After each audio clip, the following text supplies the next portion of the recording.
I mean, just looking at this lawsuit itself, where would you situate it? Is it just an issue of getting accountability over defective family planning products, or is it seen through the lens as that of violating the human and health rights of women and girls? Thank you very much for having me this morning. I would say that let me start by saying that the issue of defective contraceptives is a silent crisis that has plagued many African countries, not just Uganda. In the context of Uganda, it is both the issue of access to defective contraceptives by the government and also the issue of violation of rights. As we all know, women have have the right to access the highest standard of healthcare in Uganda and across African countries. And what we have seen in Uganda is that Ugandan government has been a perpetrator on the basis that it is mandated to, first of all, assess the quality and ensure that the quality of drugs, including contraceptives that enter Uganda or are manufactured in Uganda, adhere to the standards. However, we have seen from them that they've also admitted that the issue of defective contraceptives have been rampant in Uganda. And therefore, it is an issue of violation of rights of women to access safe contraceptives, but also an issue of access. Thank you.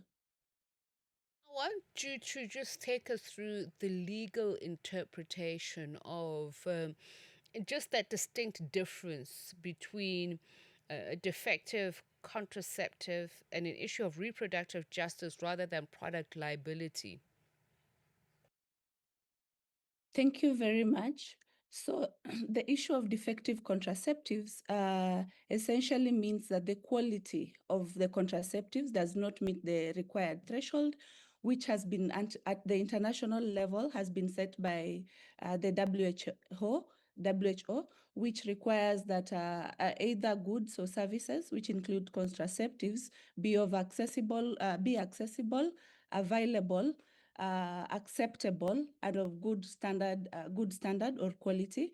And therefore, when we talk of defective contraceptives, what we mean is that the the components of the drug or of the contraceptive does not meet the required threshold. And one of the issues, especially for African women, is that these drugs have not been tested on when the manufacturing is being done, because most of the most of the manufacturers for contraceptives being supplied in Africa come from the global north, and therefore these drugs are not tested on the African bodies, and therefore there's the issue of compatibility when we come to the interaction of the drug and Africa as a race. Yeah, so when we talk of defective contraceptives, we are saying that the quality does not meet the required threshold, I'm just hoping that the line, and it or borders at least both your on bandwidth the was. issue of contraceptives. Okay, so we lost you a bit there, Maureen, but I want to now zero in on that operative term, defective, because it does speak to the efficacy of what the drug is intended to do. Does it then further violate the constitutional human rights of a woman or girl child to determine if and when they want to have children? Is that another aspect of this case that you're looking at?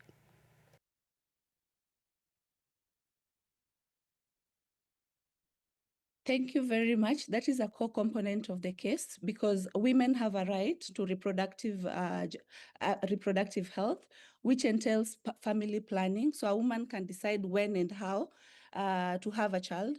However, when you take defective contraceptives, then that option or that right is taken away from you, because now you're forced to carry a pregnancy that you had not intended to carry out. And one of the victims we interviewed was very much traumatized by the experience, and her concept of justice was, if I choose as a woman to not have a baby, because she had struggled through like getting pregnant irrespective of using contraceptives.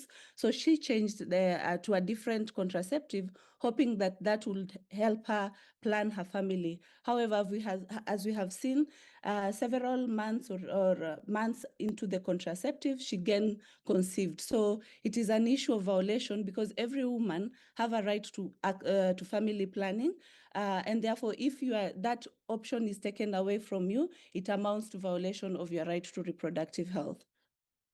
And just on this issue of bodily autonomy, how do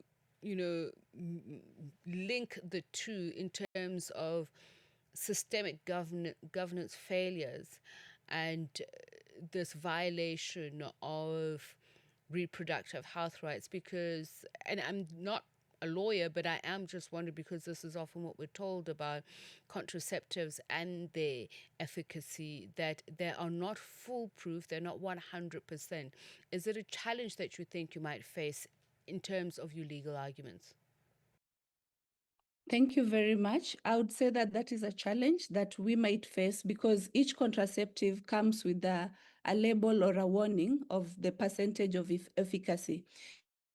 And one of the contraceptives we are looking at is Implanon or implants, which have a very low rate of efficacy, have a very low rate of failure. And therefore, if you're looking at that particular method and looking at the percentage of the failure that is given to it, and then you look at the number of women who've been affected, and sometimes even though there's the acknowledgement of the rate of failure, but then they also give you the assurance when you're using it that the level of failure should not be as low. So when you see a quite number of women who've been affected by the same, then it is no longer about the rate of failure, but the issue of the defective contraceptive, the defectiveness in it. And therefore, we know that is a very big challenge that we are going to face. However, we are working on it to ensure that we surmount that particular issue. Thank you. And to what extent do regulatory, laws or systems play a role, and also the fragmented procurement processes, are they adequate to meet the demands of SRHR in Uganda at the moment? Thank you very much. So I would say that for one of the things that we've been looking at is the legal predisposition of African countries, including Uganda, when it comes to assessing quality. Uganda has the National Drug Authority that needs to assess and ensure that all the drugs that come into the country or manufacturers meet the required threshold. However, what we have seen, and from the cases we've interviewed, Ugandan government itself severally has acknowledged the issue of defective contraceptives, but has not made or taken any steps to rectify the same. So we can say that there has been some sort of systemic or structural failure by the Ugandan government, because on one hand, you're admitting that there is a problem, and yet you're taking no active steps to rectify the same. And therefore, the Ugandan government, and just apart from that obligation, which is to control, the cases we interviewed, these drugs were assessed from the government facilities. So the government is not just failing in controlling, but it is also expressly violating the rights to reproductive justice by itself providing defective contraceptives in Uganda. In short, would you say these incidents have harmed public trust in family planning in Uganda? I would confidently say that it has harmed family planning, because when women and girls have deliberately or consciously taken the step to protect themselves against pregnancy, and it is not just limited to pregnancy, it's also limited to extends to the effects of the drug. So some women not only suffer the pregnancy, but some have developed consequences or health complications as a result of this effective contraceptives. So I would say that this has reduced public trust, because a number of women experience various symptoms as a result of defective contraceptives. There have been prolonged bleeding or menstrual bleeding